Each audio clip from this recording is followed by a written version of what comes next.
When making a 90-degree turn using flexible metal conduit, it's very important to use an approved connector that is designed specifically for flexible metal conduit.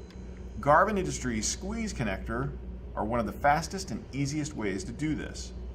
As you can see from the inside, there's a small shoulder in there that allows you to install the flexible metal conduit quickly and easily, stopping it at the proper location.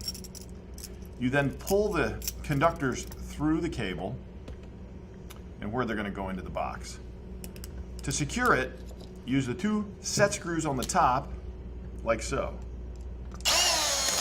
As you can see, by tightening these screws, it squeezes and secures the cable in place and allows the conductors that have been stripped.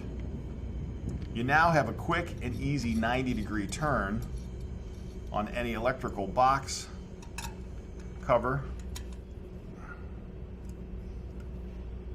Perfect secure 90-degree bend, wires in the box. These range in size from 3/8 inch all the way to 4 inch, and they come with or without an insulated throat to protect the insulation on the wiring. For these and other great products, be sure to visit us online at garvinindustries.com.